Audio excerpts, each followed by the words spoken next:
है कि वो इंदिरा गांधी और राजीव गांधी की तरह राहुल गांधी और प्रियंका गांधी वाड्रा को भी पारसी ही मानते हैं, इसलिए उन्हें मंदिर में प्रवेश नहीं दिया जा सकता। जगन्नाथ मंदिर के द्वार पर ही एक शिलापट में 5 भाषाओं में लिखा हुआ है कि यहां सिर्फ सनातन हिंदुओं को ही प्रवेश की इजाजत है। वर्ष 2005 में थाईलैंड की रानी को मंदिर में प्रवेश की इजाजत नहीं दी गई थी। वो बौद्ध धर्म की थीं, लेकिन विदेशी होने की वजह से उन्हें इस मंदिर में प्रवेश की अनुमति नहीं मिली। सिर्फ भारत के बौद्धों को ही जगन्नाथ मंदिर में प्रवेश की अनुमति है। वर्ष 2006 में स्विट्जरलैंड के एक नागरिक ने जगन्नाथ मंदिर को 1 करोड़ 78 लाख रुपए दान में दिए थे, लेकिन ईसाई होने की वजह से उन्हें भी इस मंदिर में प्रवेश की अनुमति नहीं दी गई। यानी पैसा हो या राजनीतिक शक्ति, जगन्नाथ मंदिर में किसी का रसूख नहीं चलता। इसकी वजह समझने के लिए हमने मंदिर प्रशासन से जुड़े लोगों से बात की। मंदिर प्रशासन के अधिकारियों की तरफ से हमें यह बताया गया कि जगन्नाथ मंदिर को 20 बार विदेशी हमलावरों द्वारा लूटा गया। खासतौर पर मुस्लिम सुल्तानों और बादशाहों ने जगन्नाथ मंदिर की मूर्तियों को नष्ट करने के लिए उड़ीसा पर बार बार हमले किए, लेकिन ये हमलावर जगन्नाथ मंदिर की 3 प्रमुख मूर्तियों भगवान जगन्नाथ, सुभद्र और बलभद्र की मूर्तियों को नष्ट नहीं कर सके, क्योंकि मंदिर के पुजारियों ने बार बार इन मूर्तियों को छुपा दिया। एक बार मूर्तियों को गुप्त रूप से उड़ीसा राज्य के बाहर ले जाकर हैदराबाद में भी छुपा दिया गया था। हमलावरों की वजह से भगवान को अपना मंदिर छोड़ना पड़े, इस बात पर आज के भारत में शायद कोई विश्वास नहीं करेगा। आज भारत में एक संविधान है और सभी को अपने अपने तरीके से पूजा और उपासना करने का पूरा अधिकार प्राप्त है, लेकिन पिछले 1000 वर्षों में बादशाहों और सुल्तानों के राज में हजारों मंदिरों को तोड़ा गया। अयोध्या में राम जन्मभूमि, काशी विश्वनाथ और मथुरा में कृष्ण जन्मभूमि का विवाद भी इसी इतिहास से जुड़ा हुआ है जो आज हम आपको बता रहे हैं।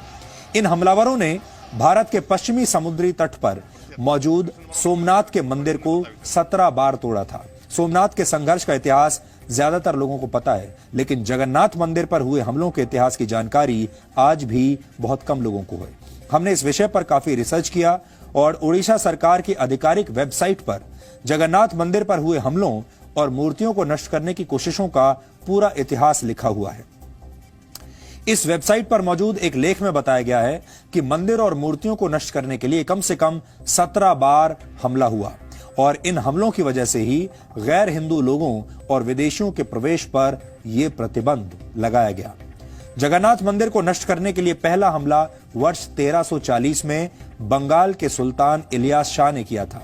उस वक्त उड़ीसा उत्कल प्रदेश के नाम से जाना जाता था। उत्कल साम्राज्य के राजा नरसिंह देव तृतीय ने सुल्तान इलियास शाह से युद्ध किया।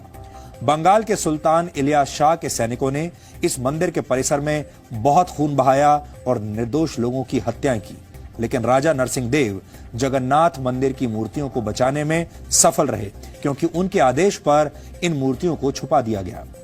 इसके बाद वर्ष 1360 में दिल्ली के सुल्तान फिरोज शाह तुगलक ने जगन्नाथ मंदिर पर दूसरा हमला किया। तीसरा हमला वर्ष 1509 में बंगाल के सुल्तान अलाउद्दीन हुसैन शाह के कमांडर इस्माइल गाजी ने किया। उस वक्त उड़ीसा पर सूर्यवंशी राजा प्रताप रुद्रदेव का राज था। इस हमले की खबर मिलते ही पुजारियों ने मूर्तियों को मंदिर से दूर ले जाकर बंगाल की खाड़ी में मौजूद चिलिका लेक के द्वीपों में छुपा दिया।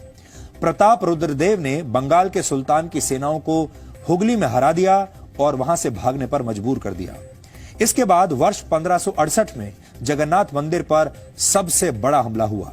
यह हमला काला पहाड़ नाम के एक अफगान हमलावर ने किया था। इस हमले से पहले ही एक बार फिर मूर्तियों को चिलिका लेक के एक द्वीप में छुपा दिया गया, लेकिन फिर भी हमलावरों ने मंदिर की कुछ अन्य मूर्तियों को नष्ट कर दिया। इस हमले में जगन्नाथ मंदिर की वास्तुकला को काफी नुकसान पहुंचा था।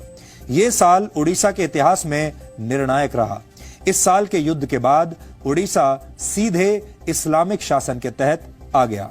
इसके बाद वर्ष 1592, 1601, 1611, फिर 1617, 1621 और फिर वर्ष 1641 में भी इस मंदिर पर हमले हुए। इस दौरान मूर्तियों को बचाने के लिए पुजारियों ने नाव के जरिए नदी के रास्ते से भागकर मूर्तियों को छोटे मोटे गांवों में छुपाया। कई बार बंगाल की खाड़ी के द्वीपों में भी इन मूर्तियों को छुपाया गया।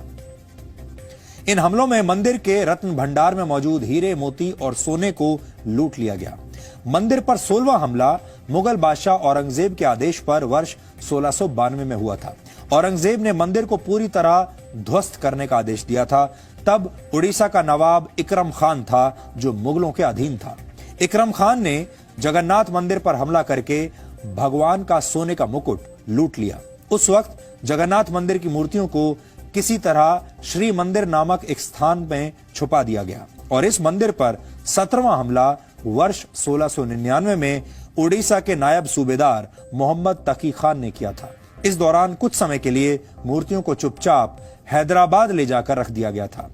दिल्ली में मुगल साम्राज्य के कमजोर होने और मराठा साम्राज्य की ताकत बढ़ने के बाद जगन्नाथ मंदिर पर आया संकट किसी तरह टल गया और धीरे धीरे जगन्नाथ मंदिर का वैभव वापस लौट आया। जगन्नाथ मंदिर की मूर्तियों के बार बार बच जाने की वजह से हमलावर कभी भी अपने मंसूबों में कामयाब नहीं हो पाए। पुरी के स्थानीय लोग लगातार इस मंदिर को बचाने के लिए संघर्ष करते रहे। उड़ीसा के लोग इस मंदिर के सुरक्षित रहने को भगवान जगन्नाथ का एक चमत्कार मानते हैं।